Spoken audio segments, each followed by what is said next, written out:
Hello everyone, welcome back to our channel. और आज हम शुरू करने जा रहे हैं एंडोक्राइनोलॉजी का फोर्थ ग्लैंड जो कि है पेनक्रियाज। अब पेनक्रियाज के बारे में हमने डाइजेशन में पढ़ा था, जो उसका एक्सोक्राइन पार्ट था। यहाँ पर जो हम करने जा रहे हैं वो हम इसका एंडोक्राइन पार्ट करने जा रहे हैं। अब देखो, स्टार्ट करते हैं, ठीक है। पेनक्रियाज क्या होता है? वो एक तरीके का हेट्रोक्राइन या मिक्स्ड ग्लैंड होता है। क्यों है मिक्स्ड ग्लैंड या हेट्रोक्राइन ग्लैंड? क्योंकि इसके पास एक्सोक्राइन फीचर्स भी हैं और एंडोक्राइन फीचर्स भी हैं। जो इसका एक्सोक्राइन वाला पार्ट था वो हमने डाइजेशन में बहुत अच्छे से कवर कर लिया था। अब हम करने जा रहे हैं इसका एंडोक्राइन पार्ट। तो सबसे पहले किसी भी ग्लैंड को पढ़ने से पहले हम पढ़ते हैं उसकी लोकेशन। अब देखो, लोकेशन इसकी क्या है? Below the stomach, near the duodenum. ठीक है।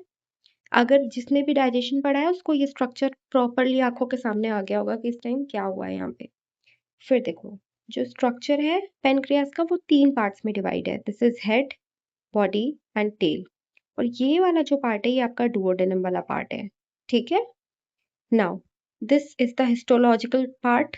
ये आपका हिस्टोलॉजिकल पार्ट है। ऐसे आपको जब स्लाइड होती है तो आपको कुछ ऐसा ऐसा दिखाई देता है।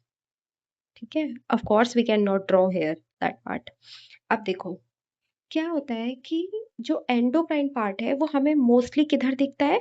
ये टेल साइड पे दिखता है। मोस्टली हमें वो टेल साइड पे दिखता है। बाकी सारा इधर का पार्ट जो होता है वो आपका एक्सोक्राइन फीचर्स रखता है। अब देखो, जो एंडोक्राइन पार्ट है उसे हम यहाँ पे बोल रहे हैं आइलेट्स ऑफ लैंगरहैंस। इसके हमें हमें यहाँ पर 4 सेल्स देखने को मिल रहे हैं। पहला है अल्फा सेल्स जो कि 20% है, ग्लूकागॉन दे रही हैं।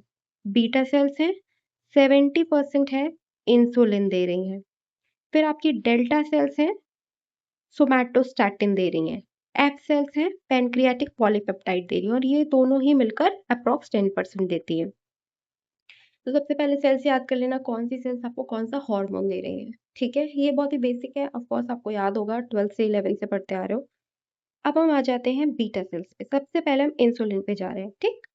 अब अगर आपने थायराइड पढ़ा था, पैराथायराइड पढ़ा था, तो आप इसको पढ़ पाओगे कि बायोसिंथेसिस यहाँ पे हम कैसे पढ़ते हैं। अब देखो, जो इंसुलिन के जीन्स हैं, chromosome number short arm of chromosome number 11 पे है। इसके पहले जो हमने पैराथायराइड ग्लैंड पढ़ा था वो भी हमने पढ़ा था कि क्रोमोसोम नंबर 11 पे है। इसी क्रोमोसोम नंबर 11 से जो आपका एमआरएनए आता है उसी से हम बायोसिंथेसिस करते हैं। वो अभी हम आगे कंटिन्यू करेंगे। फिर इसका क्या काम है? इसका काम है ग्लूकोज कंसंट्रेशन को मेंटेन करना। इसका हाइपोग्लाइसेमिक इफेक्ट है। हाइपोग्लाइसेमिक तोड़ के समझ लो, सिंपल सी बात है, बायो पढ़नी है तोड़ के समझो। हाइपो मीन्स कम, ग्लाइसेमिक मीन्स ग्लूकोज। जहां पे भी इमिक या इमिया लगा हो दैट मीन्स ब्लड। तो ये ब्लड ग्लूकोज लेवल को कम करता है। अब इसका मतलब हाफ लाइफ कितना है? That is 10 to 15 minutes. Half life समझते हो ना, कि 50% किसी को भी खत्म होने में कितना टाइम लगता है, that is your half life. चलो आगे पढ़ते हैं। इंसुलिन का हाफ लाइफ आपका लिखा है 10 to 15 मिनट। 10 to 15 मिनट्स में जो भी आपकी रिलीज हुई इंसुलिन है वो 50% खत्म हो जाएगी। ठीक है। और ये टोटली डिपेंड आपका करता है कि ग्लूकोज का कंसेंट्रेशन कितना है। ठीक है। चलो बायोसिंथेसिस पे let's move on to biosynthesis. I hope the diagram is clear. Let me zoom it for you so you can easily understand. I hope it is clear right now. Okay, चलो start करते हैं biosynthesis of insulin. सबसे पहले ये जान लो कि जो आपका इंसुलिन है वो एक तरीके का पेप्टाइड हार्मोन है। ठीक है। जो पेप्टाइड हार्मोन्स होते हैं वो 24/7 आपके बनते ही रहते हैं। ऐसा नहीं है कि कुछ ट्रिगर चाहिए उनको बनने के लिए, वो हर वक्त आपके बन रहे हैं। प्लस बनने के बाद वो स्टोर हो रहे हैं। पर जब उन्हें रिलीज कराना है तो उसे एक ट्रिगर चाहिए होता है। ठीक। अब ये रही आपकी सेल। कौन सी सेल? कौन सी सेल में हम इंसुलिन पढ़ रहे हैं? Beta cell. So this is your beta cell. ये रहा आपका क्रोमोसोम नंबर 11। ये है क्रोमोसोम नंबर 11। ठीक है। इससे बना एमआरएनए। अब देखो, ये एमआरएनए ऊपर गया। अब जो एमआरएनए है उसके पास लग जाएगा एक signal peptide. Like this is your mRNA, यहाँ लग गया एक सिग्नल पेप्टाइड। अब याद रखना, जो सिग्नल पेप्टाइड होता है वो एक तरीके का गाइडिंग पेप्टाइड होता है। उस गाइडिंग पेप्टाइड का काम है कि जो आपका राइबोसोम और mRNA चला है, मान लो यहाँ पे था वो आपका राइबोसोम mRNA, इसको यहाँ पहुंचना है, इसके पास एंडोप्लाज्मिक रेटिकुलम के पास, तो इसको गाइड करता है। ठीक है, अब देखो ये चीज लिखी है सिग्नल पेप्टाइड। BCA क्यों लिखा हुआ है? क्योंकि इसमें अभी 3 चेन्स हैं, ABC 3 चेन्स हैं अभी। तो ये क्या हुआ, इसको हमने बोला प्री प्रो इंसुलिन। जब तक ये सिग्नल पेप्टाइड इस mRNA से जुड़ा है, हम इसे बोल रहे हैं प्री प्रो इंसुलिन। ठीक है, अब क्या हुआ, ये प्री प्रो इंसुलिन पहुंच जाती है आपकी कहाँ, अंदर, एंडोप्लाज्मिक रेटिकुलम के अंदर। ऐसा नहीं कि राइबोसोम भी एंटर कर गया, राइबोसोम आपका एंडोप्लाज्मिक रेटिकुलम की मेम्ब्रेन पे लगा रहा, बाकी आपकी ABC चेन और सिग्नल पेप्टाइड अंदर आ गए। जब ये अंदर आए तो क्या हुआ, अब देखो, अंदर आते ही एक एंजाइम होता है अंदर, जो कि क्या करता है, यहाँ पर कुछ चेन्स को हटा देता है। ठीक, यहाँ पर जो आपकी कुछ चेन्स हैं वो यहाँ पर डिसोसिएट हो रही हैं। अब वो कौन सी चेन्स है जो यहाँ पर डिसोसिएट हो रही हैं?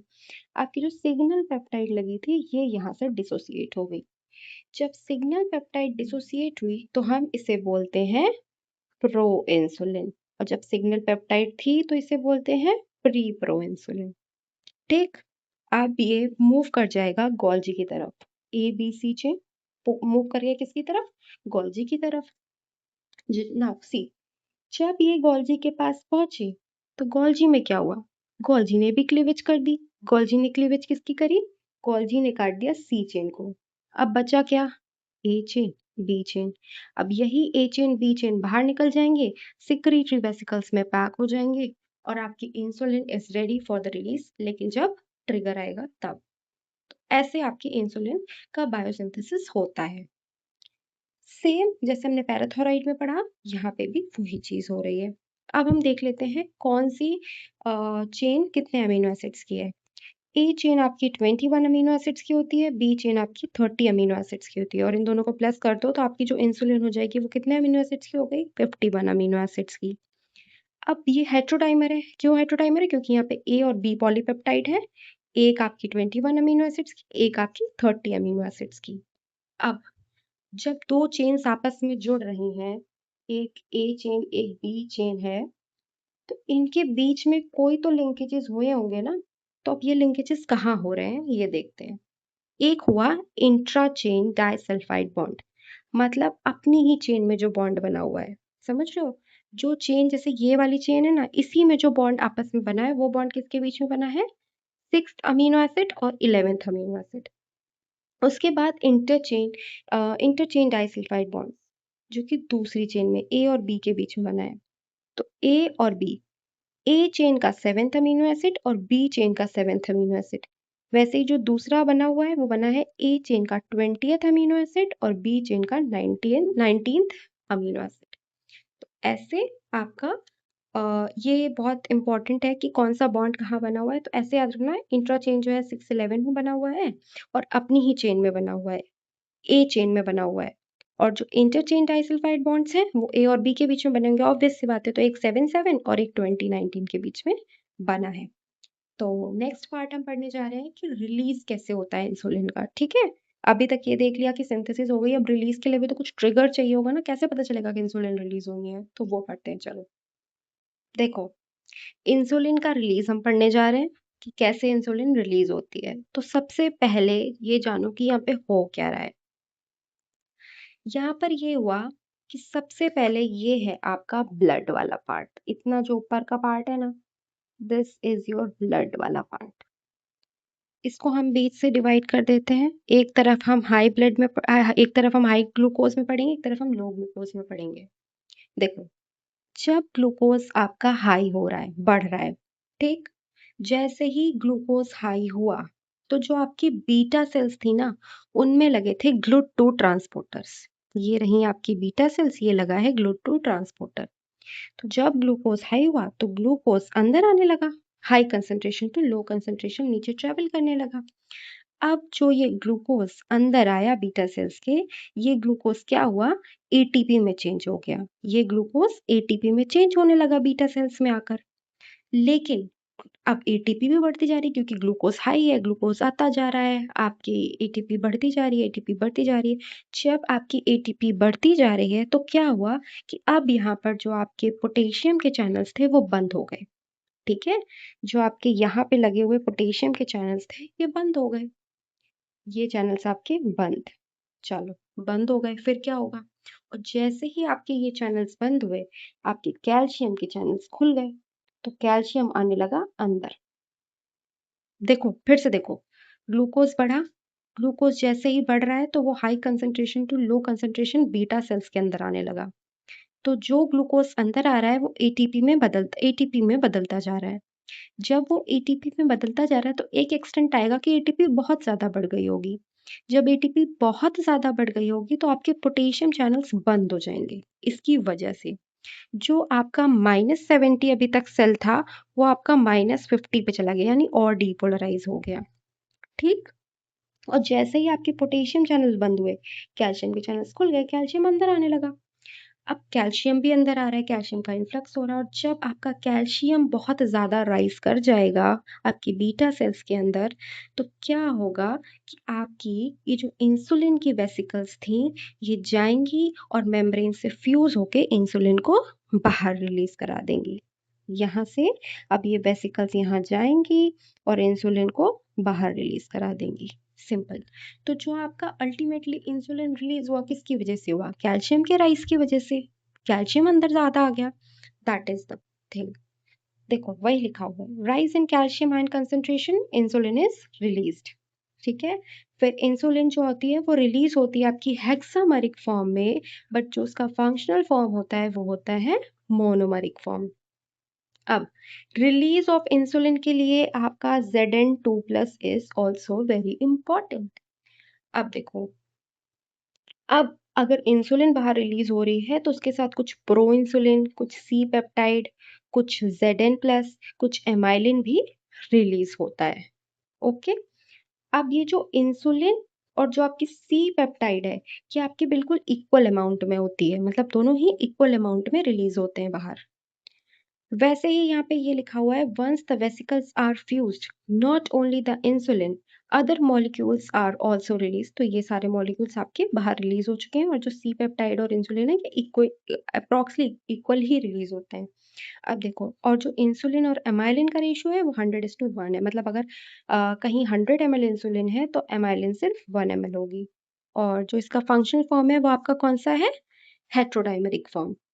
अब अगर कभी हमने देखा कि वेरिएशंस कहाँ हमें दिखती हैं, कब हमें वेरिएशंस, तो अगर हमें पूछा जाए ए चेन में वेरिएशन कौन कौन से अमीनो एसिड्स पे आती हैं, तो 8, 9 और 10 अमीनो एसिड्स पे हमें वेरिएशन दिखती है ए चेन में। वैसे ही जो बी चेन होती है उसमें वेरिएशन हमें दिखती है 30th अमीनो एसिड पे। जैसे देखो, हमने एक एग्जांपल के लिए यहाँ पे बताया भी है, जैसे ह्यूमन है, डॉग, पिग, रैबिट, इसमें देखो जो अमीनो एसिड 30 था, यहाँ पे थ्यूनिन है, एलेनिन है, सेरोटोनिन है। ठीक है, सॉरी सीरीन है, what I am saying, serine है।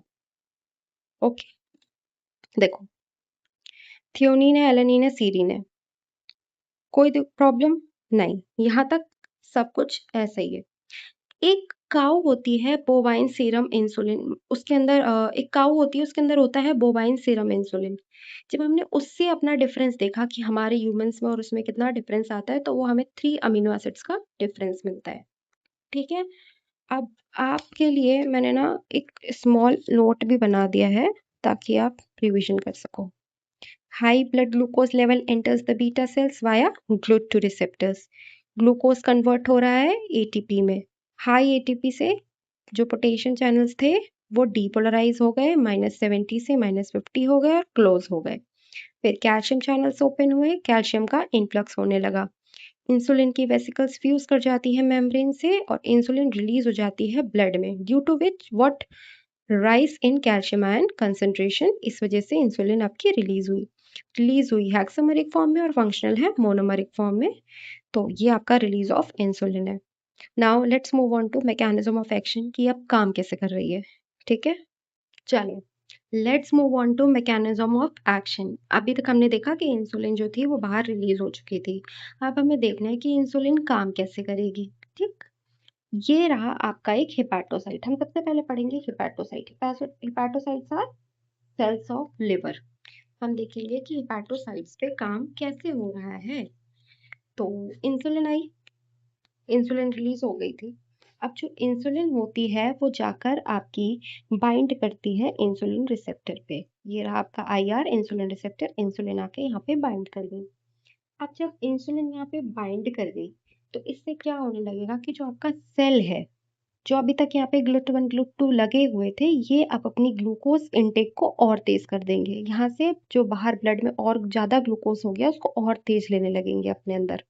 ठीक, binding of insulin to hepatocytes increases the uptake of glucose by increase of GLUT1 and GLUT2 function। लगे पहले भी थे बट अब इनका फंक्शन जो है वो थोड़ा सा इंक्रीज हो गया है और अब ज्यादा अंदर आपका ग्लूकोज आने लगा।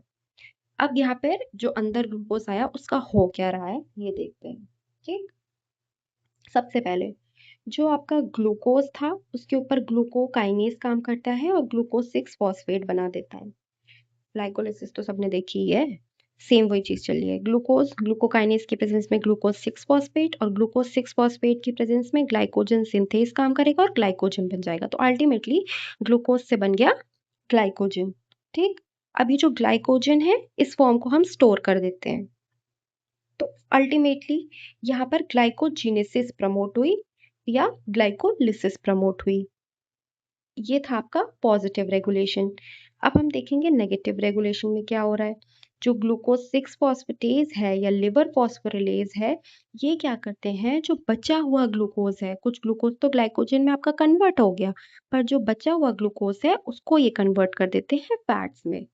अल्टीमेटली हेपाटोसाइट्स ने क्या किया कि ग्लूकोज को अंदर लेकर उस ग्लाइकोजन में या उसको फैट्स में कन्वर्ट कर दिया। तो this was the mechanism of action by hepatocyte. अब हम आगे चलते हैं, देखते हैं स्केलेटल मसल्स पे क्या हो रहा है। So let's start with the skeletal muscles. यहाँ पर क्या हुआ, ग्लूकोज बढ़ा था, इंसुलिन रिलीज हुई थी, इंसुलिन आकर बाइंड कर गई आपके इंसुलिन रिसेप्टर पे। यहाँ पर क्या हुआ, यहाँ पर आपके कोई भी GLUT2 GLUT1 नहीं लगे हुए थे लाइक आपके हेपाटोसाइट्स में यहाँ पर प्रेजेंट थे। पर यहाँ पर तो आपके कोई भी नहीं लगे हुए हैं ट्रांसपोर्टर्स। तो अब क्या होगा, स्केलेटल मसल्स में वेसिकल्स के फॉर्म में ट्रांसपोर्टर्स अंदर होते हैं। तो जैसे ही ये इंसुलिन इंसुलिन रिसेप्टर पर बाइंड करती है तो इनको सिग्नल मिल जाता है और ये रिसेप्टर्स जो हैं जाके ऊपर लग जाते हैं और इससे क्या होता है कि जो ग्लूकोज था वो अंदर आने लगता है। सेम वही चीज ग्लूकोज ग्लाइकोजन में कन्वर्ट कर देते हैं और एक्सेस जो होता है वो फैट्स में कन्वर्ट कर देते हैं। सेम प्रोसीजर, बस डिफरेंस ये है कि जो यहाँ पर GLUT1 GLUT2 पहले से थे यहाँ पर नहीं होते हैं। यहाँ पर जो ग्लूट आते हैं GLUT4 होते हैं। पहली बात तो यहाँ GLUT1 GLUT2 थे और यहाँ पर GLUT4 है और ये GLUT4 आया भी कब, जब यहाँ पर इंसुलिन और इंसुलिन रिसेप्टर की बाइंडिंग होगी। सेम चीजें यहाँ पर लिखी हुई हैं in theory part, you can have a look. Skeletal muscles are usually impermeable to glucose, अभी तक उसमें कोई ग्लूकोज नहीं आ रहा था, and usually depends on fatty acids for their metabolic needs.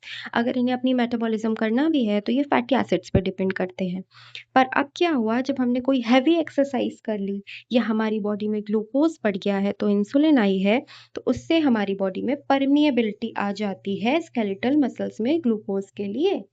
तो जो ये आपके यहाँ से ट्रांसपोर्टर्स उठ के ऊपर लगे ना, इसको हम बोलते हैं up regulation.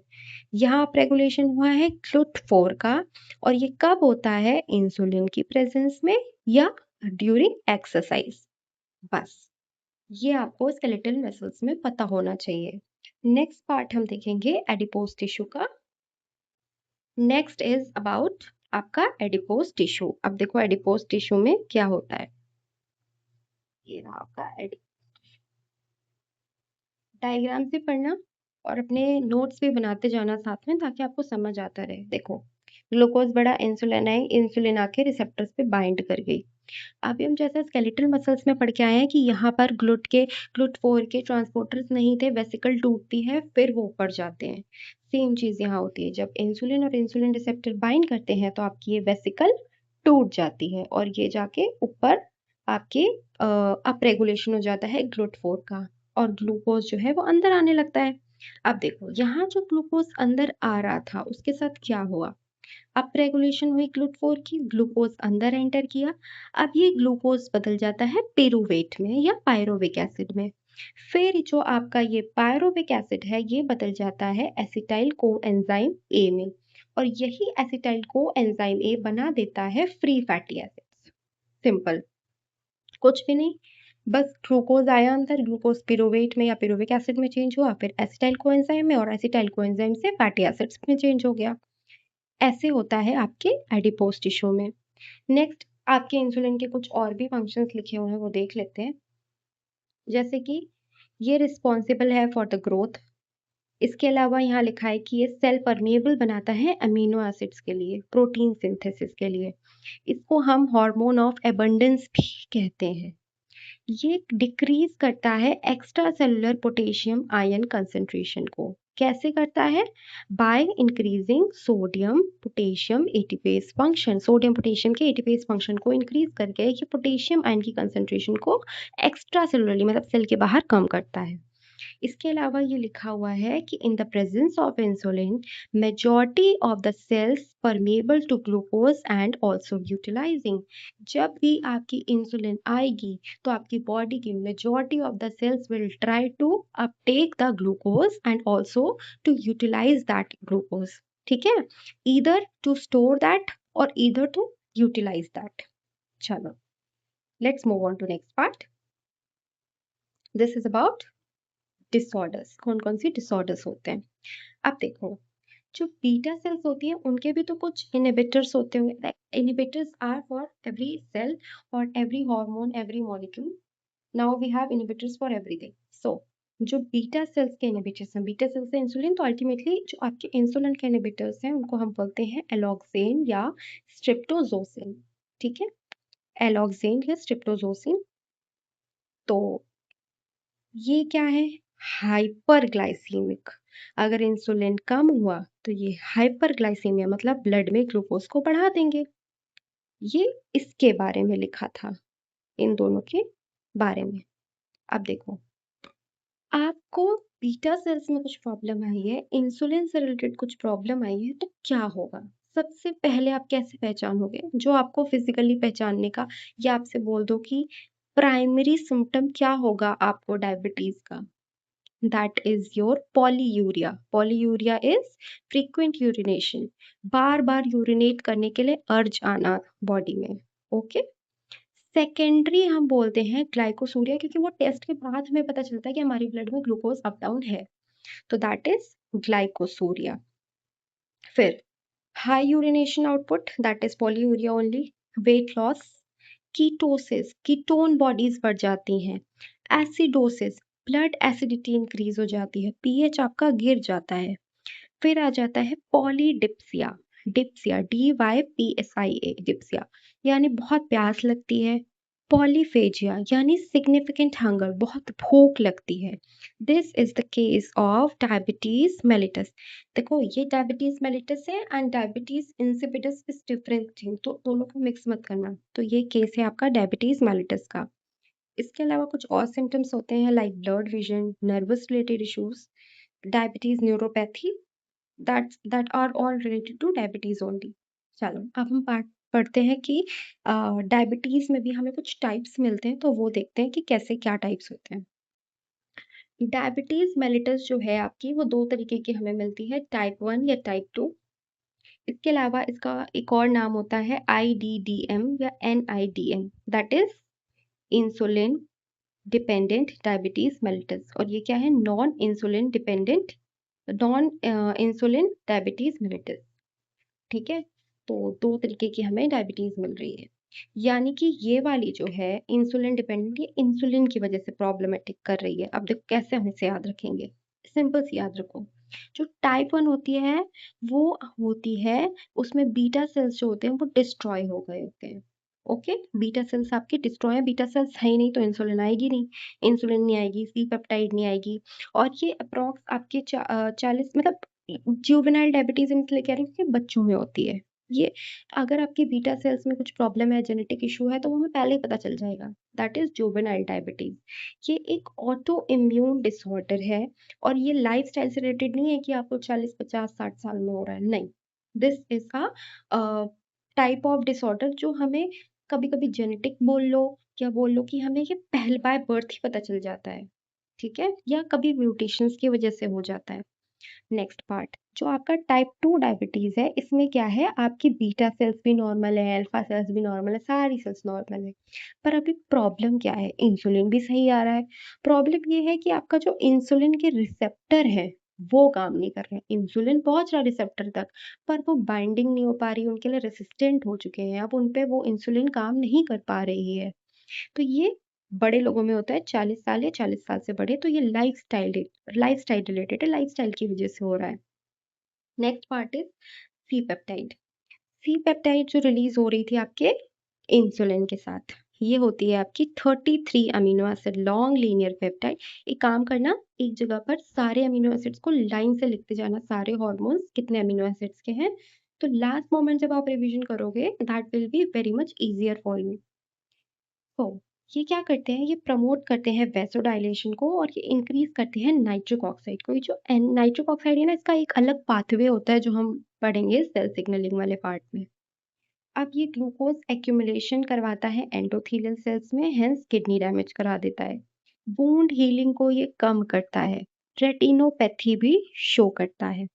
Next part, amyrin. जो एमाइलिन आ रहा था, और ये एमाइलिन कितना आ रहा था, 100 रेज़ टू द पावर 1, मतलब ये आपका एमाइलिन है तो ये आपका इंसुलिन होगा। फंक्शन इसके सिमिलर है इंसुलिन से, ये भी हाइपोग्लाइसेमिक है। तो देखो, अब हमें पढ़ना है कि जो अल्फा सेल्स हैं उनसे क्या आ रहा है। तो हिस्टोलॉजिकली अल्फा सेल्स जो होती हैं वो बीटा सेल्स को सराउंड करती हैं। If this is your beta cells, तो इसके ही किनारे किनारे आपकी अल्फा सेल्स भी लगी होंगी, ठीक है? इनका काम क्या है, प्रोड्यूस करना और रिलीज करना ग्लूकागॉन को। फिर इसके ये कितने अमीनो एसिड्स का बना है, ये 29 अमीनो एसिड्स का है, लॉन्ग है और लीनियर पेप्टाइड है। अब देखो, जब डाइट से हम कुछ खाना खाते थे, फिर ग्लूकोज बढ़ जाता था तो आता था आपका इंसुलिन उसको रिकवर करने के लिए। पर अगर कभी हमने एक्सरसाइज कर ली, ठीक है, तो इंसुलिन क्या हो जाए, सॉरी, जब हमने एक्सरसाइज कर ली तो आपका जो ग्लूकोज हो जाएगा वो हो जाएगा कम। तो यहाँ पर आपकी इंसुलिन नहीं आएगी, यहाँ पर आएगा आपका ग्लूकागॉन, ठीक है? ग्लूकागॉन क्यों आएगा? ताकि वो ब्लड में आपके ग्लूकोज लेवल को बढ़ा सके। तो ग्लूकागॉन तभी आएगा जब आपका इंसुलिन नहीं होगा। हेंस प्रूव होता है कि जो आपका इंसुलिन है और ग्लूकागॉन है वो दोनों आपस में एंटागोनिस्टिक है। अब हम देखेंगे कि इनका मैकेनिज्म क्या है, कैसे काम करते हैं ये। तो लेट्स मूव देयर। देखो, अब क्या हो रहा है, ये हमने पढ़ ही लिया कि ये एंटागोनिस्टिक है इंसुलिन का और ये हाइपरग्लाइसेमिक है। हाइपरग्लाइसेमिक रिफर्स टू कि आपका ब्लड में ग्लूकोज के लेवल को ये बढ़ाएगा। अब देखो, ये क्या हुआ, तो ग्लूकोज आपका कम हुआ, ग्लूकागॉन आया, ठीक। अब ये कैसे काम कर रहा है, इस चीज को हम देखने जा रहे हैं। इस डायग्राम में मे भी आपको कुछ कंफ्यूजन हो, तो मैं आपको लिख के समझा रही हूँ, चीजों को समझना है। ये दो जगह पर काम करता है। एक काम करता है ये आपकी हेपाटोसाइट्स पर, दूसरा ये काम करता है आपकी एडिपोसाइट्स पर, ठीक है? अब देखो, सबसे पहले देखते हैं कि हेपाटोसाइट्स पर काम कैसे कर रहा है ये। इधर वाला जो रीजन है, दिस इज योर हेपाटोसाइट्स का वाला पार्ट। अब देखो क्या हो रहा है यहाँ पर। सबसे पहले ग्लूकागॉन आएगा, ग्लूकागॉन आपका बाइंड करेगा किसके साथ, ग्लूकागॉन के रिसेप्टर के साथ। ग्लूकागॉन आया, ग्लूकागॉन अपने रिसेप्टर से बाइंड कर गया। अब क्या हुआ, सेम प्रोसेस, साइक्लिक एएमपी बढ़ी, ठीक है। फिर आपका पीकेए आता है। अब ये पीकेए का काम क्या होता है, ये काम करता है फॉस्फोराइलेशन का, ये आपकी बॉडी में फॉस्फोराइलेशन कराता है। अब फॉस्फोराइलेशन पे कोई आपका एंजाइम एक्टिवेट भी हो सकता है और इनएक्टिवेट भी हो सकता है। मतलब कुछ एंजाइम ऐसे होते हैं जो फॉस्फोराइलेट होके एक्टिव होते हैं और कुछ होते हैं जो इनएक्टिवेट हो जाते हैं। अब देखो इसने कितने एंजाइम्स को एक्टिवेट या इनएक्टिवेट किया। तो सबसे पहले हमें एक एंजाइम पता था जिसको हम बोलते हैं, मान लो, फॉस्फोराइलेज बी। ठीक है, इस पर जब पीकेए ने काम किया तो ये आपका बन गया फॉस्फोराइलेज ए। ठीक है, जब इस पे फॉस्फोराइलेज बी पे पीकेए ने काम किया, ये बन गया आपका फॉस्फोराइलेज ए। अब देखो, ये वाला जो था ये था आपका इनएक्टिव और ये हो गया आपका एक्टिव। फॉस्फोराइलेज ने काम, पीकेए ने काम किया है, इसका मतलब इसको फॉस्फोराइलेट किया है। जब भी मैं ऐसे पी सर्किल में फॉस्फोराइलेट किया है तो ये आपका एक्टिव हो गया। यानी कि जब फॉस्फोराइलेज जो होता है वो आपका फॉस्फोराइलेट किया जाता है तो वो आपका एक्टिव हो जाता है। अब ये क्या करेगा, क्या ये हिपैटोसाइट्स में जो आपका ग्लाइकोजन है, ठीक है, जो आपका ग्लाइकोजन है उसको ये ग्लूकोज में तोड़ देगा। ठीक है, किसने? ये जो आपका फॉस्फोराइलेज ए था, ये आपके ग्लाइकोजन को ग्लूकोज में तोड़ेगा। तो ये था आपका पहला एंजाइम। अब दूसरे एंजाइम पे देखो ये क्या कर रहा है। दूसरा जो आपका एंजाइम है उसका नाम है ग्लाइकोजन सिंथेज। ग्लाइकोजन सिंथेज, इसको भी ये पीके आकर फॉस्फोराइलेट करता है। पर जब ये ग्लाइकोजन सिंथेज को फॉस्फोराइलेट करता है तो ये आपका इनएक्टिव हो जाता है। एक्टिव नहीं होता, इनएक्टिव हो जाता है। तो इसका मतलब अब यहाँ पर ग्लूकोज से ग्लाइकोजन नहीं बनेगा। ग्लूकोज से ग्लाइकोजन नहीं बनेगा। ठीक है, एक और एंजाइम है हमारे पास, वो भी देख लेते हैं चलो। उसका नाम है F2-6BP, या फिर उसको हम बोलते हैं PKK2 सिस्टम। ठीक है, ये क्या करता है? ये दो काम करता है ये सिस्टम। हिपैटोसाइट्स में आपके ये सिस्टम दो काम कर रहा है। दो काम कौन कौन से? पहली बात तो ये ग्लाइकोलिसिस का इनहिबिशन कर रहा है, रोक रहा है। दूसरा ये क्या काम कर रहा है? ग्लूकोनियोजेनेसिस को प्रमोट कर रहा है। तो ये दो काम कर रहा है। ठीक है, ग्लाइकोलिसिस नहीं होने देगा, ग्लूकोज को नहीं टूटने देगा। और ग्लूकोनियोजेनेसिस का मतलब होता है कि ग्लूकोज बनाना, ऐसी ग्लूकोज किससे बनाना है? जो नॉन शुगर है उनसे भी हम ग्लूकोज बनाने लग जाते हैं। ग्लूकोज किससे बन रहा है? नॉन शुगर से बन रहा है। तो दिस इज ग्लूकोनियोजेनेसिस। तो इसने हिपैटोसाइट्स पे तीन काम किए। फॉस्फोराइलेज बी को ए में कन्वर्ट करके यहाँ पर क्या किया? ग्लाइकोजन को ग्लूकोज नहीं बनने दिया। यहाँ पर फॉस्फोराइलेशन करके इनएक्टिव किया एंजाइम को, ग्लाइकोजन सिंथेज को इनएक्टिव किया। और एक ये पीकेके2 सिस्टम जो होता है वो काम कर रहा है। ये दो काम कर रहा है, ग्लाइकोलिसिस को इनहिबिट और ग्लूकोनियोजेनेसिस को प्रमोट कर रहा है। तो अल्टीमेटली ये चीज है। आप देखो क्या होगा, इन तीनों से ही हमें कहीं ना कहीं ग्लूकोज मिलेगा। इन तीनों से ही हमें ग्लूकोज मिलेगा। अब ये जो ग्लूकोज है ये वाया ग्लूट 1 और ग्लूट 2 के थ्रू ब्लड में चला जाएगा। कहाँ चला जाएगा? ब्लड में चला जाएगा। ये ट्रांसपोर्टर्स हैं आपके, ये आपके ट्रांसपोर्टर्स हैं, इनके थ्रू ये चला जाएगा। अब ये जो दोनों ट्रांसपोर्टर्स हैं, याद रखना ये बाई डायरेक्शनल होते हैं। इनसे कोई भी मॉलिक्यूल अंदर भी आ सकता है और कोई भी बाहर भी जा सकता है। सेम अब हम इस डायग्राम को देखते हैं। अभी अगर मैं बिना समझाए आपको बता देती तो आपको समझ नहीं आता। देखो, यहाँ पर आके आपका ग्लूकागॉन बाइंड किया होगा, ये रिसेप्टर लगा हुआ है इसका। G protein activate, adenylyl cyclase activate, cyclic MP, PK. फिर ये कुछ एंजाइम्स लिखे हैं जैसे फॉस्फोराइलेज बी से ए, फ्रक्टोज 6 फॉस्फेट, ग्लाइकोजन सिंथेज। ये आपका हिपैटोसाइट्स पे। और ये जो आपके ग्लूट 1 ग्लूट 2 लगे हैं, इनसे ग्लूकोज बाहर जा रहा है। ये देखो ग्लूकोज बाहर चला गया। तो ये था आपका पार्ट हिपैटोसाइट्स पे। अब हम नेक्स्ट पे जा रहे हैं एडिपोसाइट्स पे। तो यहाँ तक सेम चीजें लिखी हुई है नोट्स में। एक बार चाहो तो इसका भी स्क्रीनशॉट ले लेना अगर आपको अपने नोट्स बनाने हैं। चलो नेक्स्ट पार्ट पे मूव कर रहे हैं कि हेपेटोसाइट्स हमने क्लियर कर लिया, अब हम एडिपोसाइट्स देखेंगे।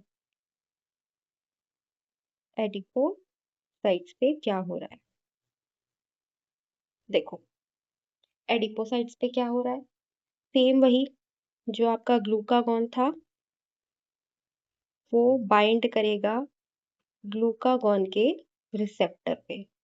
ठीक, जैसे ही रिसेप्टर पे बाइंडिंग होगी लाइपेज आपका एक्टिवेट हो जाएगा। लाइपेज एक्टिवेट हो गया। अब ये लाइपेज क्या कर रहा है, ये ट्राइग्लिसराइड्स को आपका तोड़ देता है। ट्राइग्लिसराइड को ये लाइपेज तोड़ता है किसमें, फैटी एसिड्स प्लस ग्लिसरॉल में। ठीक है, देखो ग्लूकागॉन ग्लूकागॉन रिसेप्टर से बाइंड हुआ, लाइपेज एक्टिवेट हुआ। लाइपेज क्या कर रहा है, ट्राइग्लिसराइड्स को तोड़ रहा है फैटी एसिड्स और ग्लिसरॉल में। अब जो आपका ये फैटी एसिड है ये आपका एनर्जी रिसोर्स में काम आ रहा है, एनर्जी के लिए काम आ रहा है। जब भी हमें एनर्जी चाहिए ये फैटी एसिड्स काम आ रहे हैं। ये ग्लिसरॉल क्या कर रहा है, ये आपका मूव कर जाता है इन द लिवर। लिवर में ये क्या करता है, लिवर में ये करता है ग्लूकोनियोजेनेसिस। ग्लूकोनियोजेनेसिस, और मैंने ग्लूकोनियोजेनेसिस क्या बताया कि नॉन शुगर कंपाउंड से आपका बनाना ग्लूकोज। अल्टीमेटली आपका क्या हुआ कि ग्लूकोज जो था वो हो गया इंक्रीज। अब ये ग्लूकोज मूव कर जाएगा इन ब्लड, तो दोनों ही तरीकों से ब्लड में ग्लूकोज इंक्रीज हो गया। ठीक है, तो यही लिखा हुआ है कि ये प्रमोट करता है लिपोलिसिस को, इंक्रीज करता है कंसंट्रेशन ऑफ ग्लूकागॉन, फिर स्ट्रेंथन, यहाँ पर क्या हो रहा है कि स्ट्रेंथन करता है कार्डियक मसल्स को। ये क्यों लिखा है, क्योंकि जो आपका ये ग्लूकागॉन है ये आपके कॉन्ट्रैक्शन में भी हार्ट के हेल्प कराता है, हार्ट के कॉन्ट्रैक्शन को भी इंक्रीज करता है, या बोल लो प्रमोट करता है, हेल्प करता है। ठीक है, इंक्रीज करता है कॉन्ट्रैक्शन को, हार्ट के कॉन्ट्रैक्शन को इंक्रीज। नेक्स्ट पार्ट पे मूव करते हैं। देखो नेक्स्ट पार्ट में क्या हो रहा है, नेक्स्ट पार्ट में हम ये पढ़ेंगे कि जब हम खाना खा रहे होते हैं तो हमारी इंटेस्टाइनल एल सेल्स जो होती हैं वो एक्टिवेट हो जाती हैं। ये जो आपकी इंटेस्टाइनल एल सेल्स हैं ना ये एक्टिवेट हो गई। तो ये क्या कर रही हैं, देखो while eating intestinal l cells आपकी एक्टिवेट हुई हैं। अब ये कुछ मॉलिक्यूल्स को रिलीज करती हैं या हॉर्मोन्स को रिलीज करती हैं। सबसे पहला हार्मोन होता है आपका इनक्रेटिन। ठीक है, इनक्रेटिनिन। तो ये इनक्रेटिनिन्स करते क्या हैं, इन इनक्रेटिनिन्स का काम है सबसे पहला कि ये बीटा सेल्स को आपकी स्टिमुलेट करेंगे। ठीक है, बीटा सेल्स को स्टिमुलेट करेंगे, बीटा सेल्स को स्टिमुलेट करेंगे यानी कि आपका इंसुलिन बढ़ेगा। चलो एक चीज तो समझ आ गई कि इनक्रेटिनिन्स का काम होता है इंसुलिन को प्रमोट करना या बीटा सेल्स को स्टिमुलेट करना। इसके अलावा ये एक और काम करता है, ये आपकी जो गैस्ट्रिक एम्पटिंग है, पेट को खाली करना, इसको भी ये स्लो कर देता है। अब ये क्यों स्लो करता है, थोड़ा सा लॉजिकली सोचना। आपकी ये गैस्ट्रिक एम्पटिंग को स्लो कर रहा है ताकि आपके जो आपका ग्लूकोज है वो ब्लड में धीरे धीरे पहुंचे, ताकि ब्लड में जो आपका ग्लूकोज जाना है वो स्लो जाए, इसीलिए गैस्ट्रिक एम्पटिंग को स्लो कर देता है। दूसरा तीसरा ये काम करता है ब्रेन को, बोलता है को एपेटाइट को कम करने के लिए बोलता है, भूख को कम करने के लिए बोलता है। तो ये जो आपके इंटेस्टाइनल एल सेल्स इंक्रेटिनिन्स आए, इन्होंने 3 फंक्शंस किए। ठीक है, अब नेक्स्ट पार्ट देखो, ऑक्जेंटोमोडुलिन दूसरा एक और सिक्रीट होता है जिसको हम बोलते हैं ऑक्जेंटोमोडुलिन। अब ये क्या करता है, ये काम करता है आपकी ऑक्जेंटिक सेल्स पे। ऑक्जी से याद रखना, वर्क्स ऑन ऑक्जेंटिक सेल्स। क्या कर रहा है ऑक्जेंटिक सेल, क्या करता था डाइजेशन में, याद करो HCl रिलीज करता था, ये HCl को यहाँ पर कम कराता है। देख लो अब नोट्स में। ताकि आपको प्रॉब्लम ना हो। चीज़ें मैंने एक्सप्लेन करके खुद से लिख के बताई हैं ताकि आपको प्रॉब्लम नहीं हो। ऑक्जेंटोमोडुलिन भी प्रोड्यूस होता है इंटेस्टाइनल सेल से। ये क्या करता है? Oxyntic cells to release the acid, modulate करता है। कम भी कर सकता है, ज़्यादा भी करता है, मोस्टली ये कम करता है। अब देखो नेक्स्ट पहुँच जाते हैं डेल्टा सेल्स पे। डेल्टा सेल्स क्या कर रही हैं? डेल्टा सेल्स प्रोड्यूस और रिलीज़ कर रही हैं सोमैटोस्टैटिन। अब ये जो सोमैटोस्टैटिन है, ये आपका इन्हिबिटरी हार्मोन होता है। ग्लूकागॉन हो चाहे इंसुलिन हो, दोनों को ये रोकता है। 2 आइसोफॉर्म्स में मिलता है, एक सोमैटोस्टैटिन 14, एक सोमैटोस्टैटिन 28, यानी कि 14 अमीनो एसिड्स का भी और 28 अमीनो एसिड्स का भी। अगर हमें डिफरेंशिएट करके बोलना होता है तो हम बोलते हैं सोमैटोस्टैटिन 14 या सोमैटोस्टैटिन 28। अब ये लोकल हार्मोन है जो इन्हिबिट करता है अल्फा सेल्स को और बीटा सेल्स को। अच्छा, एक क्वेश्चन और आ चुका है कि उसमें पूछा गया था कि ऐसा कौन-सा हार्मोन है जो एक से ज़्यादा ऑर्गन से रिलीज़ होता है, तो वो आपका सोमैटोस्टैटिन होता है कि वो आपका पैनक्रियाज़ से भी आता है और आपके पिट्यूटरी से भी आता है, ठीक है? Now the last topic f cells कर लेते हैं। एफ सेल्स क्या हो रही हैं देखो, जो आपकी एफ सेल्स हैं वो हमें दे रही हैं पैनक्रियाटिक पॉलीपेप्टाइड।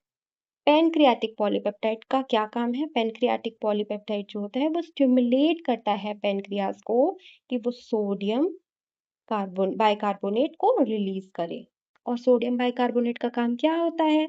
सोडियम बाइकार्बोनेट का काम होता है कि वो न्यूट्रलाइज करता है एसिडिक एनवायरनमेंट को। जब एक टॉपिक पढ़ा करो ना तो पीछे वाले से रिलेट किया करो। जैसे एफ सेल्स ने क्या किया? पैनक्रियाटिक पॉलीपेप्टाइड दिया। और पैनक्रियाटिक पॉलीपेप्टाइड क्या करता है? पैनक्रियाज से ये सोडियम बाइकार्बोनेट को रिलीज कराता है। अब बताओ, जो सोडियम बाइकार्बोनेट होता है वो पैनक्रियाज की कौन सी सेल से आता था? कौन सी सेल से आता था? वो आता था आपकी डस्ट सेल से। तो यहाँ पर ये चीज लिखी हुई है, आप पीछे भी रिलेट करके पढ़ो कि डाइजेशन में हमने क्या पढ़ा था। ठीक है? So that's it for the pancreas. इसके अलावा कुछ ऐसा नहीं है जो हमने छोड़ा है, हमने ऑलमोस्ट पूरा पार्ट कवर किया हुआ है। अगर आपने ये लेक्चर लगा लिया है तो अपने नोट्स बना लेना अच्छे से, सारी चीज़ें अच्छे से पढ़ लो, लिख लो, कोई भी कंफ्यूजन हो कमेंट सेक्शन में पूछ लेना। मैं आपको रिप्लाई करके तुरंत आपके डाउट्स को सॉल्व कर दूँगी। So that's it. हम जो नेक्स्ट ग्लैंड स्टार्ट करेंगे वो होगा आपका एड्रिनल ग्लैंड, और ऐसे करके हम पूरी फिजियोलॉजी को यहाँ पर खत्म करेंगे। So thank you so much. Meet you in the next video.